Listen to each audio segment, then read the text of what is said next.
Namaskar, Vanakkam, Namaskaram, Sat Sri Akal, Namaskar, Namasté le cinéma.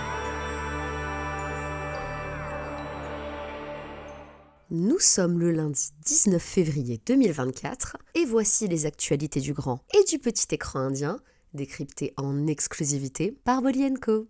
Bonjour à tous chers auditeurs, c'est Asma à l'appareil. Après plus de 2 semaines de litige avec mon fournisseur internet, je suis enfin de retour. Hélas, mon acolyte sera absente aujourd'hui pour la simple et bonne raison que ses cordes vocales refusent de coopérer.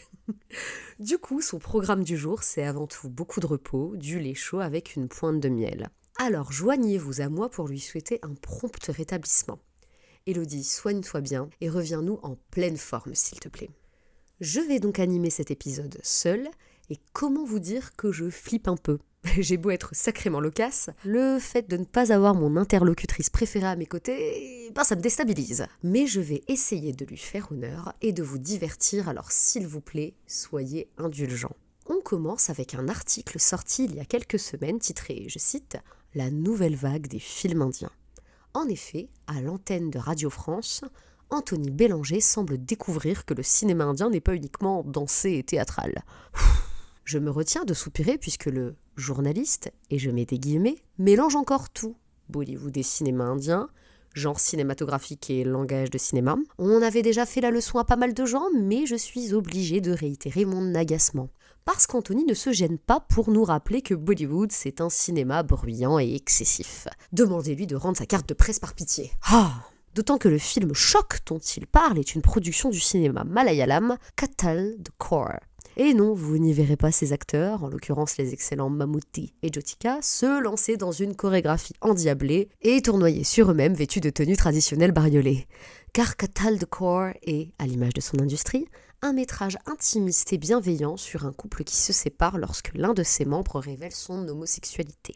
Et le seul point sur lequel je rejoins Anthony, c'est sur la qualité de cette œuvre sortie en fin d'année 2023 à Hollywood. Je vous la conseille vivement, alors foncez. Et si on faisait le bilan des sorties de la semaine, les amis ? D'autant que suite à notre brève absence, on a un retard monstre à rattraper. Alors soyez prêts, car beaucoup de films réjouissants sont actuellement en salle française. Pour les nouvelles sorties, découvrez Siren, thriller tamoul distribué par United Films, et Brahma Yugam, un métrage d'horreur folklorique made in Kerala, sorti grâce à Filmy Distributions. Dès le 21 février, foncez voir une autre œuvre de Mollywood, Premalu, avec Friday Entertainment. Mais d'autres films poursuivent leur parcours en salles obscures, comme Lal Salam et Lover avec United Films, ainsi que Teri Batom et Essa Ul Jajia, Warning 2 et Fighter, avec Friday Entertainment. Du côté de la SVOD, ne manquez pas le film Bakshak, l'injustice en face, sorti le 9 février dernier sur Netflix. Mais aussi la première saison de la série à sketch Love Story 1, sortie pour la Saint-Valentin sur Prime Video. Bref, tout un programme. De quoi nous faire patienter en attendant de nouveaux projets annoncés ces dernières semaines. On a effectivement eu droit à l'annonce de sortie de The Crew avec Kareena Kapoor Khan, Kriti Sanon et Tabu, ainsi qu'à un premier aperçu de la série Hiramandi, au casting féminin dantesque et dirigé par Sanjay Leela Bhansali. Mais comme j'adore tirer sur l'ambulance, on va plutôt se pencher sur les deux cancres de l'industrie indie.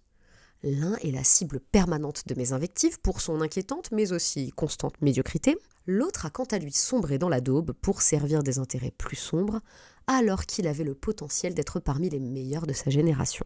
Pour ceux qui commencent à me connaître, vous l'avez sûrement déjà deviné, je parle de Tiger Shroff et Akshay Kumar. Et comme Dieu a décidément beaucoup d'humour, il a fallu que ces deux acteurs que j'exècre de tout mon être fassent un film ensemble. Et quel film ? On parle ici de leur métrage d'action commun, Bade Mia Chote Mia.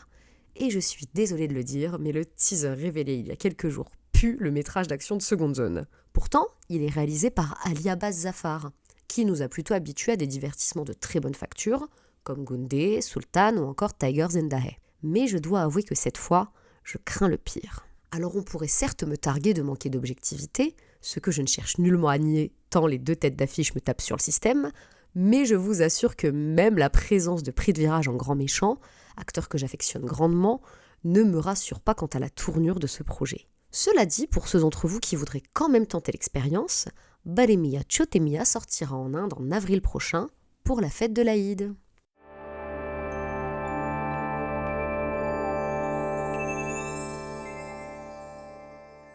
Et c'est tout pour aujourd'hui. Un grand merci de m'avoir écouté. C'est sur la mélodie de Raja Rani du film Kuch Katha Ho Jaye que l'on se quitte. L'occasion pour moi de vous rappeler que cette comédie romantique qui lance la carrière au cinéma du chanteur Guru Randava est sortie en Inde le 16 février dernier. दिल दी गल तेनू कहनी मैं तू मेरा राजा तेरी रानी मैं दिल दी गल तेनू कहनी मैं तू मेरा राजा. De nouveau, je vous remercie chaleureusement d'avoir écouté cet épisode un peu spécial jusqu'au bout. J'espère sincèrement que le résultat vous a plu, même si l'absence d'Élodie s'y est fait cruellement ressentir. En tout cas, si sa santé le lui permet, nous reviendrons dès la semaine prochaine avec un nouvel épisode en binôme. En attendant, prenez soin de vous et à bientôt dans Namasté le cinéma.